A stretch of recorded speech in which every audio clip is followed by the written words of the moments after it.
Para saber cómo ayudar a un familiar con esquizofrenia, antes hay que entender la esquizofrenia. En ese sentido, es mucho más útil hablar de las esquizofrenias que de la esquizofrenia, porque existen diversos tipos y muchas formas en las que la enfermedad se puede manifestar a lo largo del tiempo. Las esquizofrenias forman parte de un grupo de trastornos psiquiátricos denominados trastornos psicóticos. Los trastornos psicóticos, a diferencia de los trastornos neuróticos, como pueden ser la depresión, el trastorno obsesivo compulsivo, las ansiedades o las fobias, los trastornos psicóticos más bien se caracterizan por una ruptura de contacto con la realidad. Entonces, ¿cómo se rompe el contacto con la realidad? En el caso de la esquizofrenia, por ejemplo, mediante las alucinaciones o las delusiones, que son ideas delirantes. En el caso de la esquizofrenia paranoide, es muy común creer que la gente en la calle lo está insultando a uno discretamente. También la ruptura con la realidad se manifiesta a través de un pensamiento desordenado o confuso. En ciertos casos de esquizofrenia se puede apreciar un excesivo nerviosismo o intranquilidad. Estos son los síntomas positivos. Quiere decir los síntomas que una personalidad no esquizofrénica no posee y que se agregan para poder diagnosticar la esquizofrenia. Pero también hay síntomas negativos, es decir, síntomas o características que una personalidad no esquizofrénica sí posee, y para hablar de esquizofrenia tenemos que sustraer, restar estas características, como pueden ser el aislamiento social, la falta de motivación, la inactividad, la indiferencia,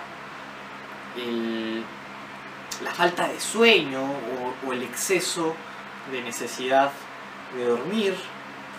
También una afectividad nula o aplanada. Tómese como ejemplo de esto cuando un familiar hace una manifestación de estima hacia el paciente, la respuesta afectiva puede ser nula. A veces la afectividad puede ser inapropiada, como cuando alguien se ríe de algo lúgubre o llora con algo divertido.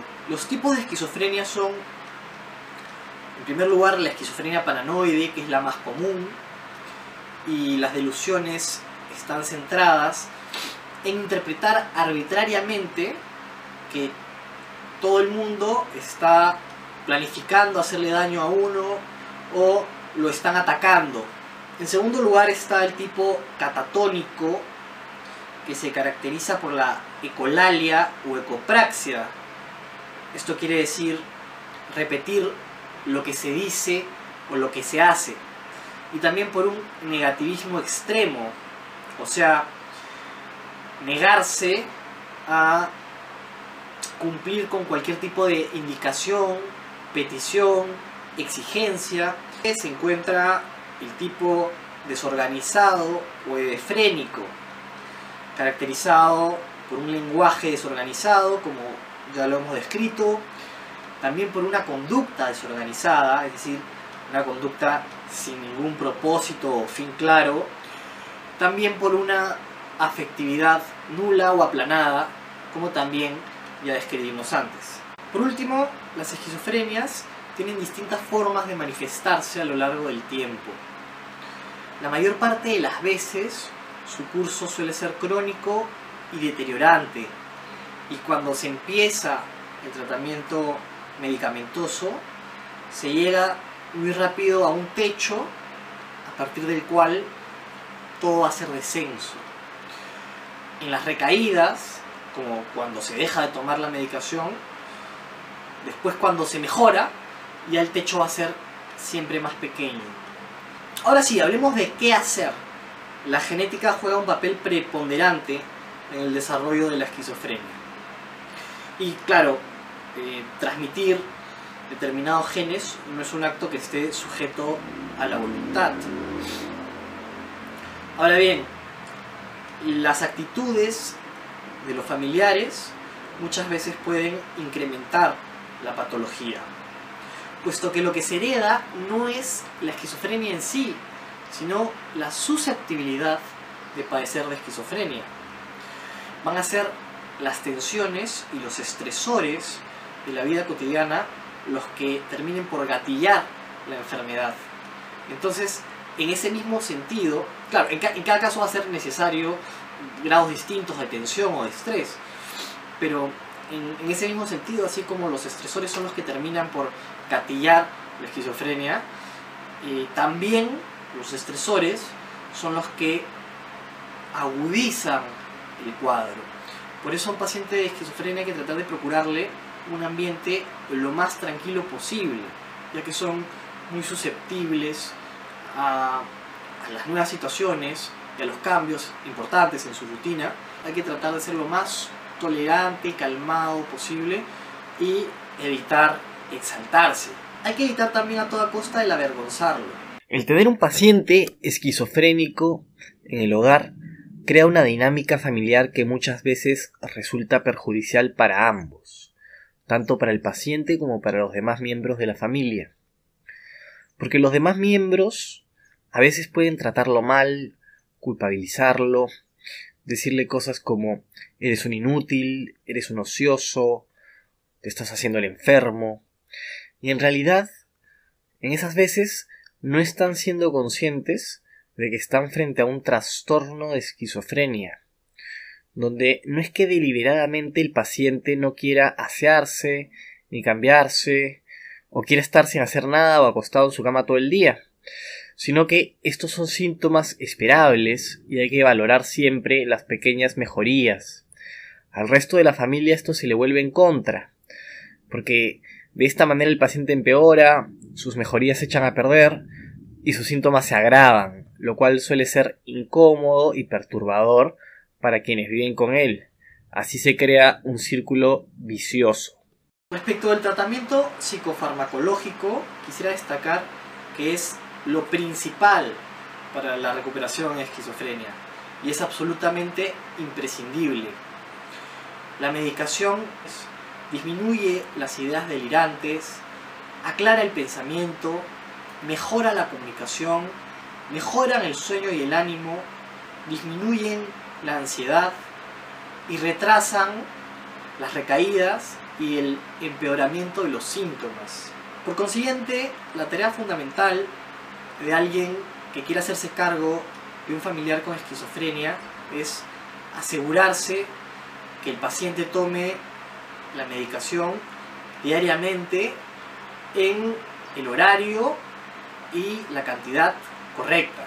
Los medicamentos al uso son los antipsicóticos.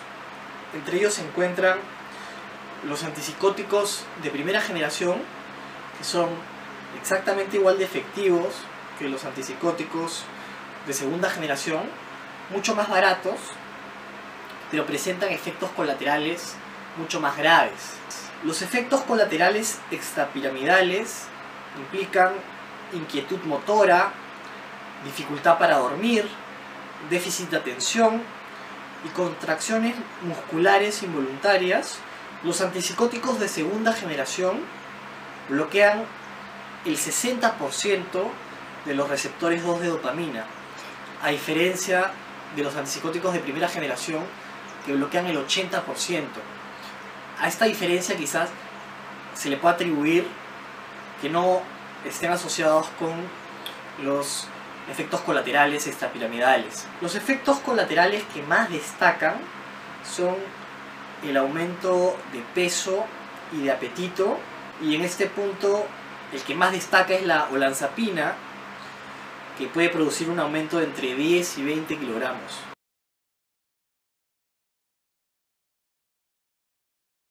Nos hemos dado cuenta que hay unos muros invisibles, no son las tapias del manicomio, pero metafóricamente es un muro bastante más sutil y por tanto mucho más difícil de romper, ¿no? En mi familia hubo un joven, hay un joven que tiene una enfermedad mental, pero verdaderamente eso me demostró que nadie estamos libres de tener un día esta enfermedad. Y eso me llevó a luchar. Sufro una enfermedad mental que se llama esquizofrenia.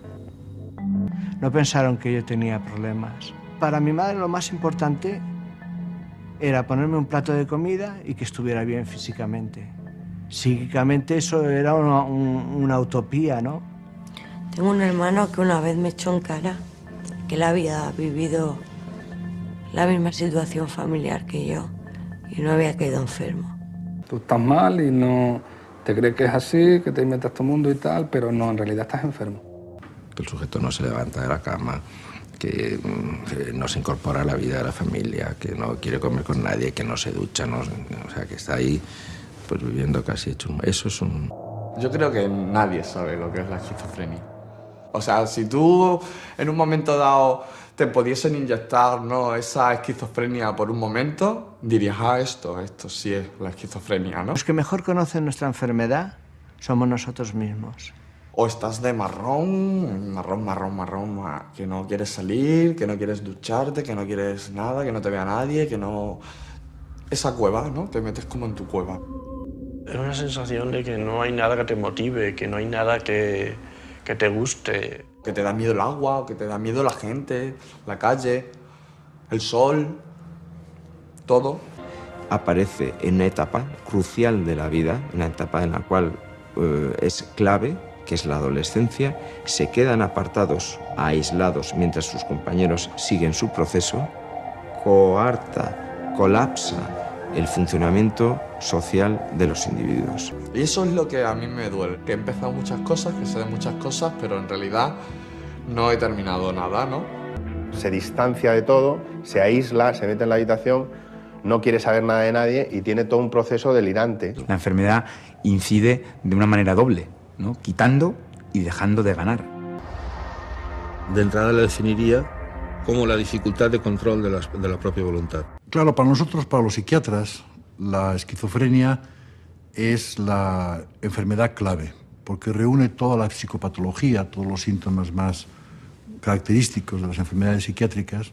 La esquizofrenia es una situación humana, una respuesta humana a una situación humana. Que más que personas enfermas, lo que hay son personas vulnerables. Es una enfermedad misteriosa, enigmática, conmovedora y que produce pánico.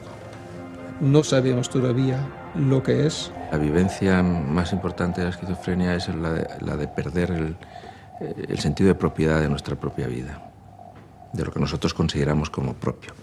La causa es genética, es decir, hay una alteración en determinadas familias, hay una transmisión familiar. Hay otros factores ambientales y familiares y educacionales unidos. Puede ser también que sea debido a una desorganización social general. O sea, que una sociedad sea loca en general. En mi opinión, todas estas causas son plausibles y la respuesta es plural. Quiero decir, probablemente hay una vulnerabilidad biológica. Por esa vulnerabilidad actúan una serie de estresores sociales. Las condiciones de vida adversas, todo esto. Puede empeorar, puede mejorar, puede quedar absolutamente, se puede decir, bloqueado, ¿no? El miedo que tienen las personas que tienen la enfermedad es muy grande. Me asusta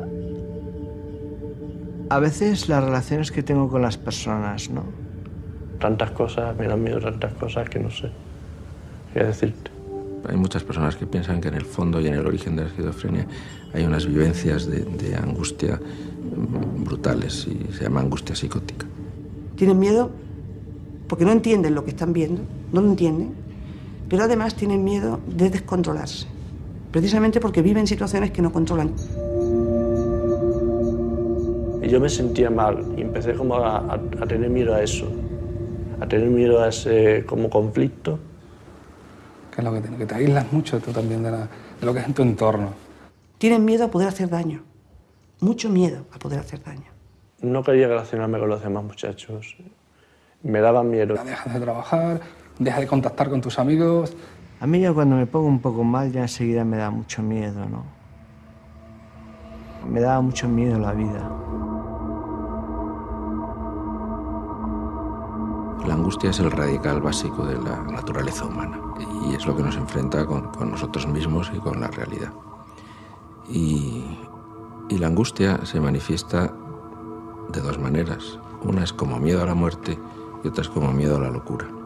Y esos son los dos miedos más radicales que nosotros tenemos. Buena parte del miedo a la locura es un miedo a nuestra propia locura, quiere decir, ¿a dónde está nuestro límite?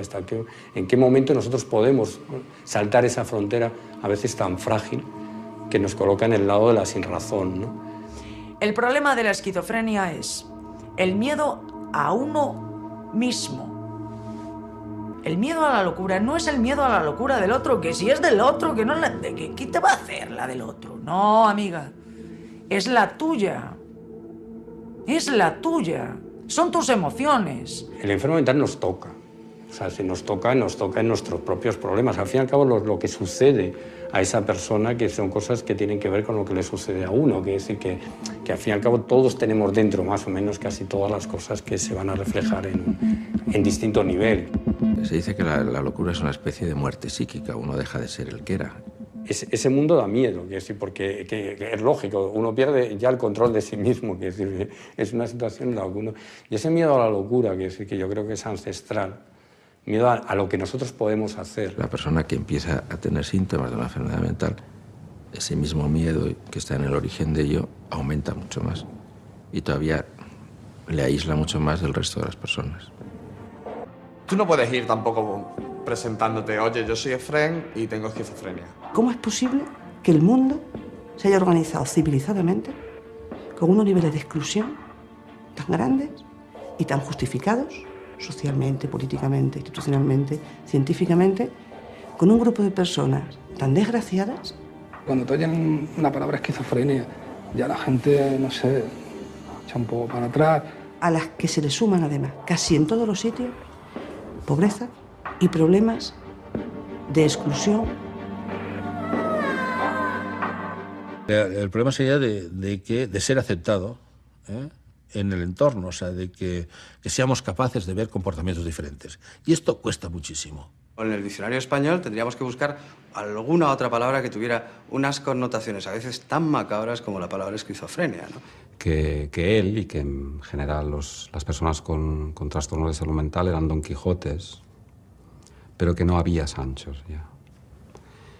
Y quería transmitir eso, ¿no? Una sensación de aislamiento y de soledad y de ser solitario, ¿no? Es muy triste, ¿no?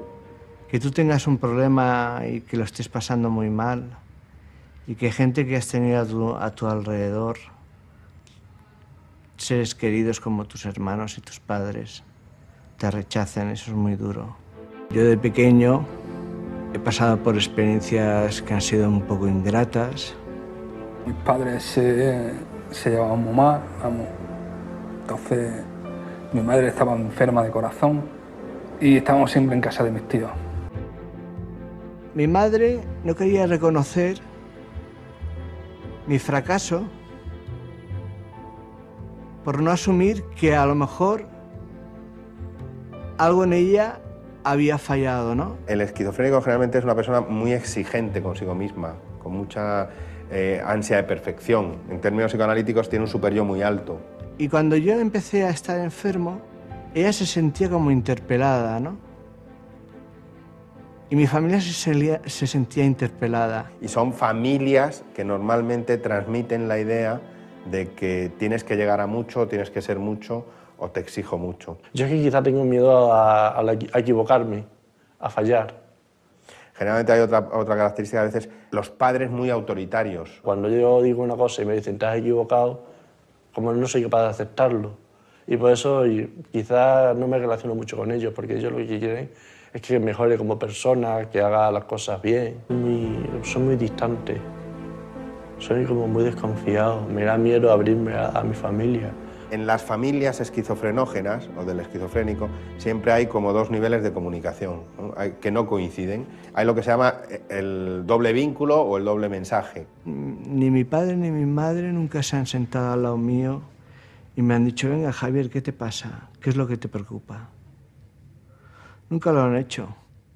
Los factores familiares son lo no hablado, lo no dicho, y sin embargo sentido y percibido. Hagas lo que hagas, pues no le ves mejor. Hagas lo que hagas, no le ves más contento. O sea, es durísimo, ¿eh? Cuando está en plena crisis, ¿contra quién va aquella persona? Contra la familia, que es la que está a su lado. Además, las familias empiezan un peregrinaje buscando la curación. No importa el precio, buscan la curación. No se creen al principio lo que se les dice, porque es muy duro. Una madre o un padre, ¿no? A lo mejor su primer hijo, ¿no? Pues ese hijo que es tanta ilusión que tú tienes, que tal, ¿no? Y que de pronto con 15, con 16, con 17 años, con 18 te plantean que tiene una esquizofrenia, ¿no? Y tú dices, bueno, pero mi niño, ¿no? Y empieza a haber ahí también mecanismos de protección, de no querer ver. Hay dos errores que se cometen. O bien superprotegen al hijo o lo rechazan. No hay una postura media. Para no asumir, niegas la evidencia. Entonces, mientras estés en esa fase de negar, nunca podrás llegar a asumir. Lo que tienen que aprender esos padres es a querer a otro hijo que para ellos es un extraño. Entonces, pero hay familias que están tan súper bloqueadas que no acaban de pasar esa fase de negar la realidad. Y que además no van a poder ver cumplidos sus deseos de verle un ganador, una persona que hace una vida normal, que crea una familia. Sí, porque es que sin ellos, sin el apoyo de ellos, a lo mejor yo no me encontraría como me encuentro ahora mismo. Él sabe que conmigo tiene el apoyo y yo sé que tengo con él también. Yo a mi madre la idolatro y me encanta, ¿no? Y mi padre pues igual. Y es yo suelo decir, mi leitmotiv para seguir luchando en estas asociaciones y reivindicando y pidiendo y cosas para ellos porque merecen la pena. Son personas que merecen la pena. Y me acosté tan normal y por la mañana ya me levanté con paranoias en la cabeza y las paranoias seguían y seguían a más y seguían a más. Yo me lo callaba, no se lo decía a mi madre. Tenía problemas en los trabajos, tenía problemas en casa y en el trabajo más importante de mi vida decidieron echarme ya porque, claro, estaba en un estado yo que no era muy normal. Sabía que algo me pasaba dentro de mí. Y un día que le dije a mi jefe que no respondía de mis actos. Te sientas a sentir mal porque, no sé, ves algo de enseguida que tú sabes ya lo que pasa. Yo ya notaba algo que de mi cabeza, de mi cerebro, que no funcionaba bien. Me sentía nervioso. No sabía el qué, pero notaba que no funcionaba. Algo en mí no funcionaba. Y decidí encerrarme en casa. Porque empiezas a pensar mucho. Entonces, claro, y a raíz de pensar, venga y venga, me da muchas vueltas a las cosas. Prácticamente un año sola, encerrada en casa, sin comunicarte con nadie. Solo con mi madre. Y le mentía cuando me llamaba. Porque claro, yo teóricamente le decía que estaba trabajando. Yo le decía, no mamá, ahora no puedo hablar contigo, que me voy a trabajar. Y era mentira. Era mentira. Yo estaba encerrada en casa todo el santo día, sin hacer nada. Al principio pensaba, esta persona es mala, esta también es mala, esta también es mala. Pero llega un momento que piensas, la mala tengo que ser yo. Tienes una angustia dentro, de rabia, angustia, una mezcla de sentimientos ahí que dices, esto no puede ser, esto tiene que acabar. Yo incluso he pensado en pegarme un cuchillazo en el pescuezo y quedarme en el sitio ya porque yo decía, me cago en 10, esta paranoia no se me va a quitar en la vida, ¿sabes? Lo que pasa es que nosotros generalmente entramos muy tarde. Entramos cuando los procesos ya se han hecho de tal manera que como el ciudadano que sufre una psicosis, él no tiene conciencia de enfermedad. Es decir, él no va a ir voluntariamente al médico, él no se siente enfermo. A mí se me notaban las crisis por la desvariación del sueño. Noches enteras sin dormir nada. Se me desvariaba el sueño y me iba desvariando ya el resto de sentidos, ¿no? Lo primero, no sabes lo que te está pasando en realidad. Aparece a veces de una forma progresiva y a veces aparece de pronto, de la noche a la mañana, un delirio. Hace como 5 años o así que me diagnosticaron la enfermedad. And what we found is that if you treat patients, particularly at the beginning of their illness, you can prevent this decline that will occur in the brain. La típica historia y asociación entre violencia y esquizofrenia es una asociación que a muchos niveles de la sociedad funciona como algo que es casi matemático, está lejísimo de la realidad. Las estadísticas demuestran que, tomados como muestra general, los enfermos con esquizofrenia son menos agresivos que la población general, curiosamente. Es al revés, es decir, que ellos son mucho más agredidos que agresores.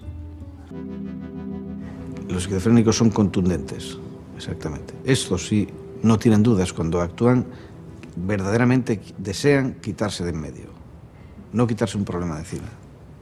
Los que más se suicidan, más que los depresivos. O sea, los esquizofrénicos en términos generales calculan que el 15% se suicida, suicidio consumado.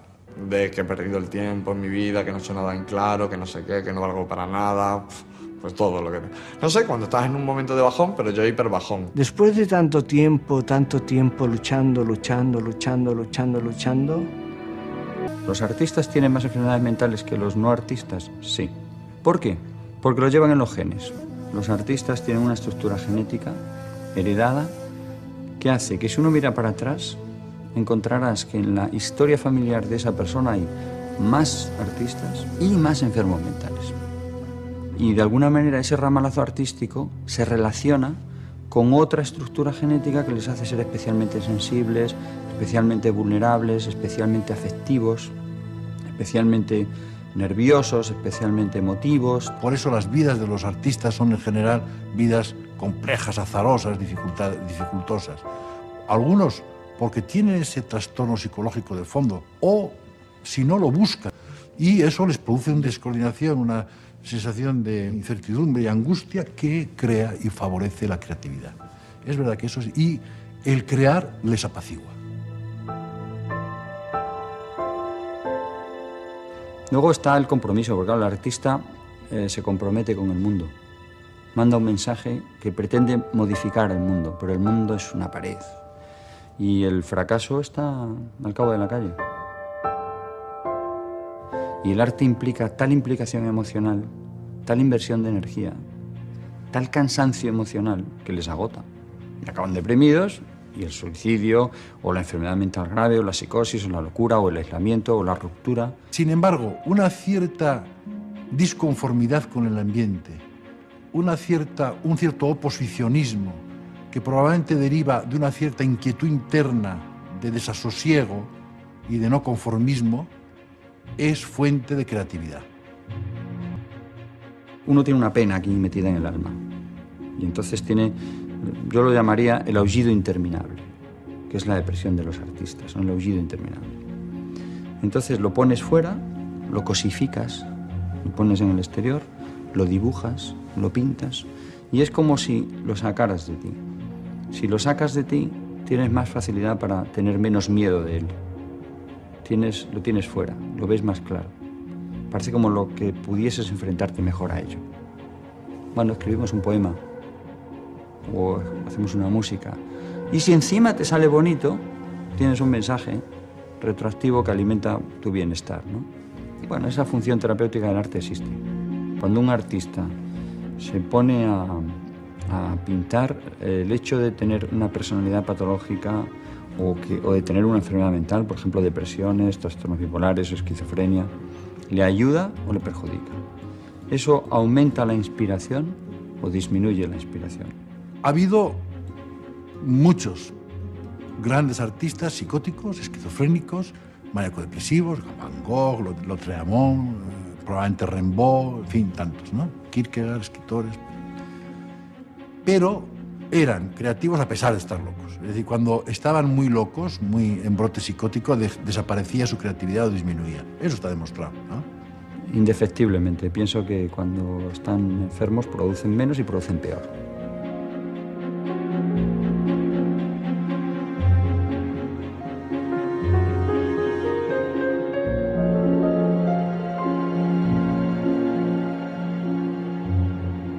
Algunos trastornos cerebrales, lesiones, infartos cerebrales y tal, desencadenan creatividad. Bueno, pues hay algunos enfermos que cuando sufren la psicosis es como si se despertara en su cerebro una necesidad expresiva, una necesidad simbólica. Por ejemplo, de Koenig, el famoso pintor, dejó de crear totalmente y de repente tuvo una demencia y empezó a pintar extraordinariamente y produjo en los últimos años de su vida una enorme cantidad de obras muy importantes.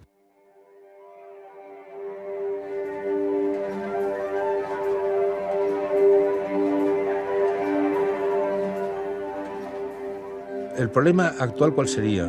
que no hay un acuerdo respecto al sistema de intervención ni a las bases mismas, ¿no? Yo me adscribo a una orientación que se basa en las neurociencias, es decir, en el estudio del cerebro como órgano que genera pensamiento y al mismo tiempo patología de ese pensamiento, y que es el estudio del cerebro el que nos va a permitir controlar y curar las enfermedades mentales.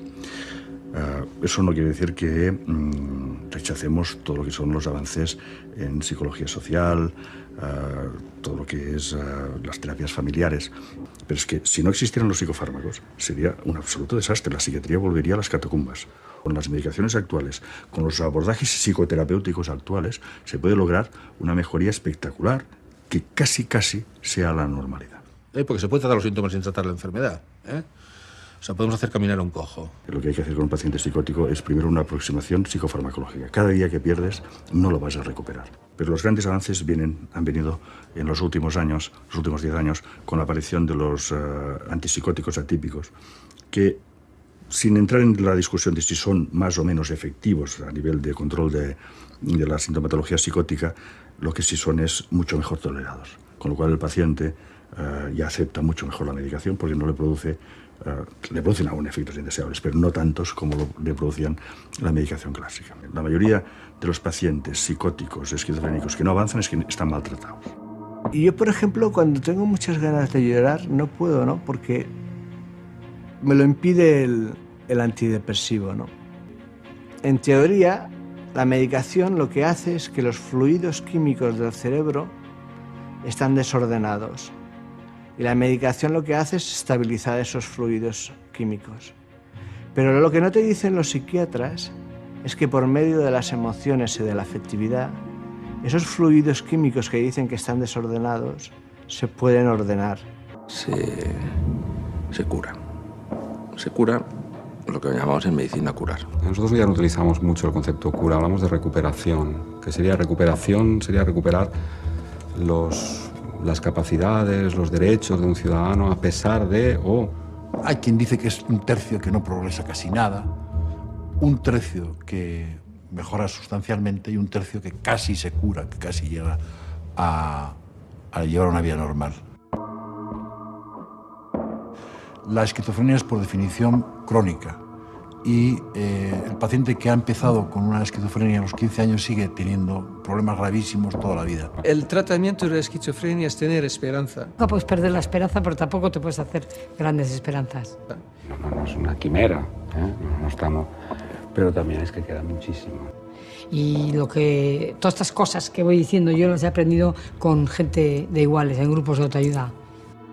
Lo que es fascinante es la oportunidad de comunicarse dos mundos y decir, y abrazar donde no había abrazo ni contacto. Eso es lo fascinante.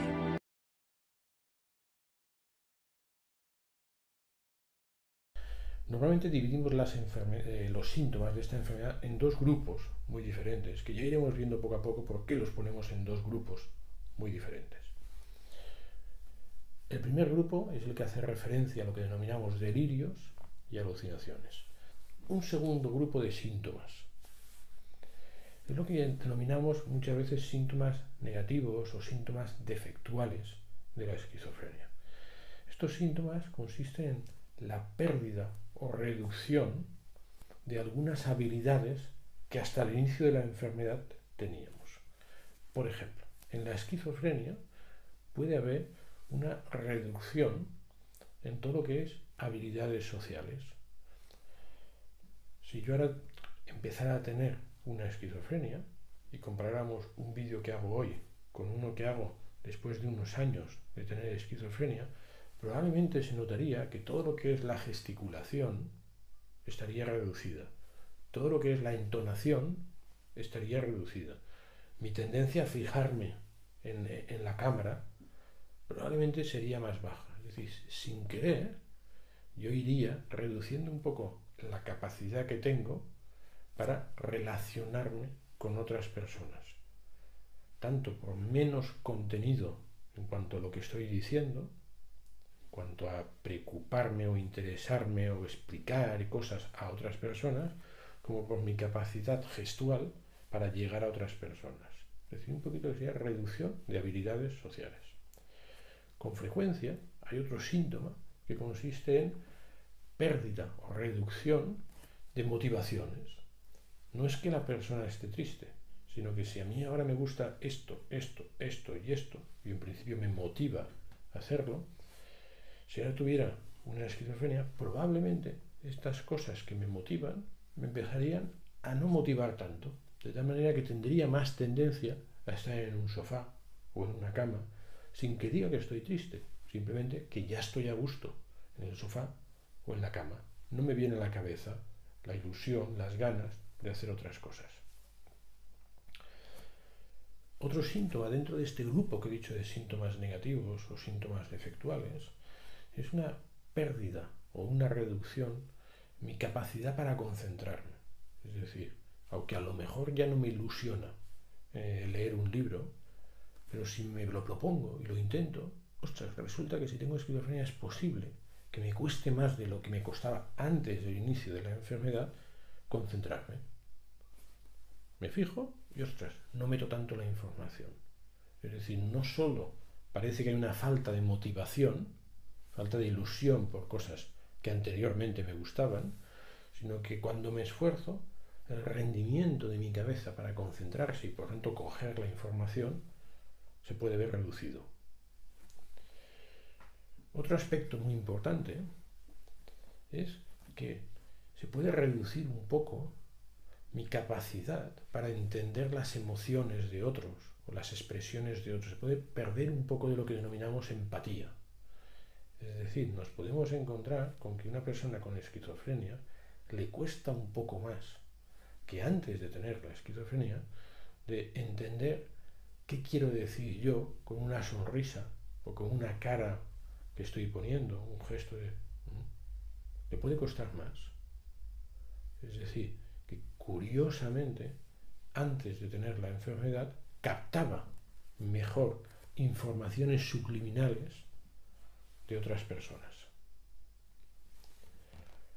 Y quizá el otro síntoma dentro de este grupo de síntomas defectuales, el otro síntoma que vale la pena destacar, es pérdida o reducción de lo que denominamos capacidades o funciones ejecutivas. En medicina o en psicología, cuando hablamos de funciones ejecutivas, queremos decir la capacidad, la habilidad que tenemos de, frente a una situación concreta, buscar alternativas para solucionar ese problema, buscar alternativas y los pasos a seguir para cumplir con eso que estamos diseñando, con ese objetivo de arreglar el problema. Es decir, cuando a nosotros se nos rompe una cosa en casa, a partir de ahí tenemos que planificar los pasos para que se nos arregle esa tubería, ese escape que tenemos. Bueno, pues esa planificación de a qué hora voy a llamar, a quién voy a llamar, cómo voy a encontrar a la persona adecuada, cómo voy a hacer para el día ese en el trabajo poder encontrar un hueco para ir a casa. Todo eso, esa planificación es lo que llamamos funciones ejecutivas. Bueno, pues en la esquizofrenia con frecuencia las funciones o capacidades ejecutivas están alteradas hacia abajo. Se ha reducido tu habilidad para buscar soluciones, planificar soluciones frente a un hecho. Es decir, he dicho que hay dos grupos de síntomas. Uno lo que hemos llamado delirios y alucinaciones, que no lo he comentado en este vídeo, porque ya está en otro. Y luego un conjunto de síntomas, que llamamos síntomas negativos o síntomas defectuales, que es pérdida de una serie de habilidades que tenía, de capacidad social, capacidad para entender las emociones del otro, cantidad de motivaciones que tengo, capacidad para concentrarme en las cosas y capacidad ejecutiva o capacidad para planificar cómo solucionar cosas. Si juntamos estos síntomas que he llamado defectuales o negativos, ostras, vemos que quien tenga mucho de esto, realmente está muy limitado para mantener una actividad social, académica o laboral normalizada. ¿Todo el mundo tiene todos estos síntomas? No. En la esquizofrenia se puede tener solo ideas delirantes. Se puede tener solo alucinaciones. Se pueden tener delirios y alucinaciones. Se pueden tener delirios, alucinaciones y uno o varios de estos síntomas que hemos llamado defectuales. Se puede tener cualquiera de ellos en intensidades diferentes. Por tanto, al final, la esquizofrenia no nos podemos imaginar un individuo concreto con esquizofrenia, no. Hay una diversidad enorme de presentaciones clínicas de esquizofrenia. Lo que cambia es la intensidad y la duración de estas ideas delirantes y alucinaciones, más qué tipo de síntomas negativos o defectuales y en qué intensidad están, o los hay. ¿Cuál es el pronóstico de la enfermedad? Los delirios y las alucinaciones hemos dicho que responden habitualmente al tratamiento farmacológico. Por tanto, ¿qué intensidad tienen inicialmente los delirios y las alucinaciones? No van a marcar demasiado el pronóstico de la enfermedad, porque por muy graves, muy intensas, muy aparatosas que sean estos síntomas, delirios y alucinaciones, los vamos a frenar con medicación. Lo que va a marcar el pronóstico, la gravedad de la enfermedad, es la intensidad de los síntomas defectuales o síntomas negativos, porque tal y como estamos diciendo, limitan mucho el funcionamiento diario y no tienen un buen tratamiento. Por tanto, ¿qué habilidades, qué funcionamiento va a tener en el día a día la persona con esquizofrenia? Va a ser claramente secundario o derivado o proporcional a cómo sean estos síntomas defectuales o síntomas negativos. Como hemos dicho que la persona con esquizofrenia puede tener una gama muy diversa de síntomas negativos y de intensidad de esos síntomas negativos, no es posible decir con certeza o generalizar cuál va a ser el pronóstico.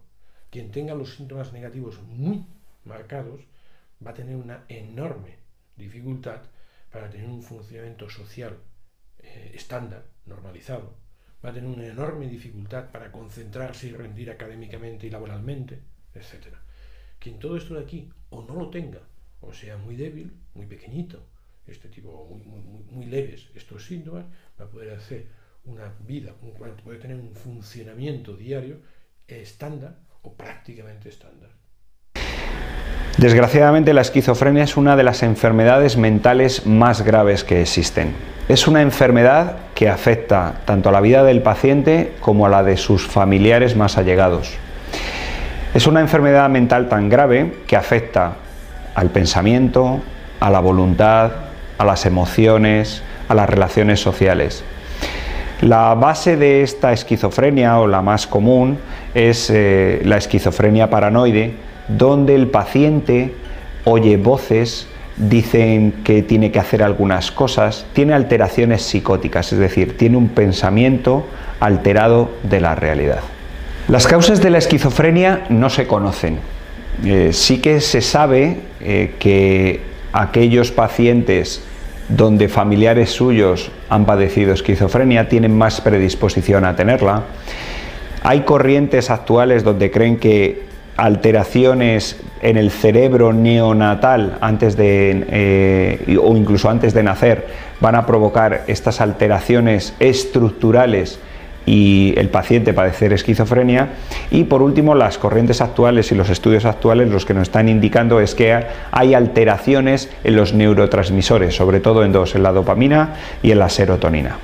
Clásicamente, la esquizofrenia manifiesta dos tipos de síntomas, unos que se conocen como los síntomas positivos, que son pues las clásicas alucinaciones o las alteraciones en la percepción de la realidad, la psicosis. Los síntomas negativos son los que afectan a su voluntariedad, pues el paciente lo que va a hacer es pues ir más desaseado, tiene menos relaciones sociales, tienen más frialdad en sus relaciones e incluso pues no quieren salir de casa, quieren permanecer solos. Hay un tipo de esquizofrenia en el que predominan fundamentalmente estos síntomas, pueden aparecer entonces los síntomas que llamamos negativos, y es una falta de interés e iniciativa, que es la apatía, un retraimiento social, se aíslan de la gente, se encierran en la casa, no quieren volver a salir, no conversan con nadie, se encierran en su cuarto, pero no están alucinando ni tienen ideas delirantes, simplemente es un aplanamiento, una bulia, un retraimiento, una dificultad para compartir con la gente, sí, y una falta de respuesta emocional. Las personas que han tenido y han compartido con pacientes esquizofrénicos, que los han llevado a tratamiento, que les dan los medicamentos, entonces eso cómo se manifiesta, como en la consulta, la predominancia de estos síntomas negativos. Uno llega y le pregunta a la familia, venga, ¿cómo está el paciente?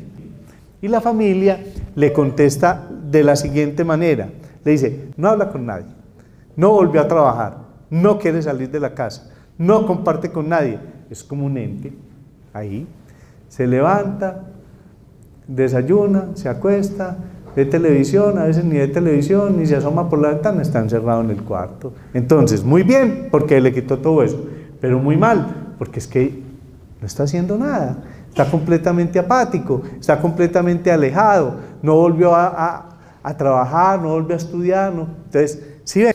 Su afecto no es un afecto cargado de emociones, entonces le hablan a uno de las cosas con el mismo tono de la voz, con la misma característica. Ustedes han visto los emoticones, ¿no es cierto? Que si uno está alegre, entonces le ponen la sonrisa, si uno está triste, se la ponen de esta manera, le abren los ojos si está asustado, si está preocupado, le ponen no sé qué. Ustedes han visto muy bien los emoticones. El esquizofrénico no representa ningún emoticón, su cara es completamente plana, su tono de voz es completamente plano. Entonces le puede decir a uno que es el enviado de Dios y a la vez decirle que está poseído por un demonio, con el mismo tono de la voz y con el mismo expresión en su rostro es completamente plano. No hay digamos un compromiso emocional con lo que está diciendo. Uno dice, ¿cómo hay que ganó la lotería y uno no lo ve muerto de la risa? ¿Cómo así que el causante del terremoto de México y no lo ve triste? No, es completamente plano en su manera de presentar las cosas.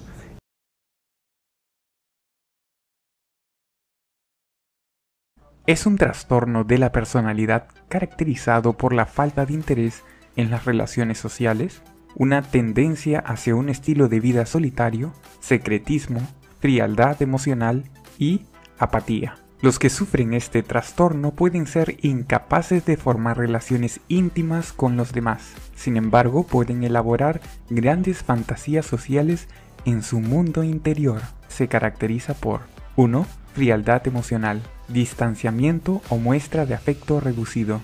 2. Capacidad limitada de expresar emociones positivas o negativas hacia los demás. 3. Constante preferencia por actividades solitarias. 4. Muy pocos amigos cercanos, muy pocas relaciones personales y la falta de deseo de amigos y relaciones personales. 5. Indiferencia a cualquier elogio o crítica. 6. Poco interés en tener experiencias sexuales con otra persona, teniendo en cuenta la edad. 7. Placer en actividades solitarias, o que intervengan pocas personas. 8. La indiferencia hacia normas sociales y convencionales. Y 9. La preocupación por la fantasía y la introspección. Muchos individuos se presentan como socialmente disponibles, interesados, comprometidos e involucrados en la interacción. Sin embargo, todavía se mantendrán retirados dentro de la seguridad de su mundo interior emocional. Causas. Las causas son tanto ambientales como genéticas. Por otro lado, las personas con familiares con esquizofrenia y trastorno esquizotípico de la personalidad tienen mayor riesgo de padecer el trastorno de la personalidad. Esta enfermedad suele aparecer en la adolescencia. Por ser un trastorno de la personalidad, si es que no se trata, empeorará con el paso del tiempo. Tratamiento. Estas personas rara vez buscan tratamiento. En cuanto a la medicación, no existe una fórmula especial para esta enfermedad. Sin embargo, los medicamentos ayudan mucho al afectado. La psicoterapia también es muy efectiva. Si crees que padeces de esta enfermedad, ve donde un buen psicólogo para descartar la posibilidad. Una persona con este trastorno no busca relaciones de intimidad. Por ello, evitará tener relaciones estrechas con los demás. A menudo puede preferir pasar tiempo a solas, en lugar de socializarse o estar con un grupo de personas. Estos sujetos suelen ser catalogados como el típico solitario. También suelen presentar una especial dificultad para expresar su ira, incluso en respuesta a la provocación directa, lo que contribuye a la impresión de que carecen de emoción. Sus vidas parecen no tener una dirección clara, y dan la sensación de que van a la deriva con sus objetivos. A menudo reaccionan de forma pasiva ante las circunstancias adversas y tienen dificultades para responder adecuadamente a los eventos importantes de la vida. Debido a su falta de habilidades sociales y escaso deseo sexual, las personas con este trastorno tienen pocas amistades y no suelen mantener relaciones de pareja. Su desempeño en el trabajo puede verse afectado, sobre todo si se requiere la participación interpersonal, aunque pueden ser eficientes cuando trabajan en condiciones de aislamiento social. Síntomas del trastorno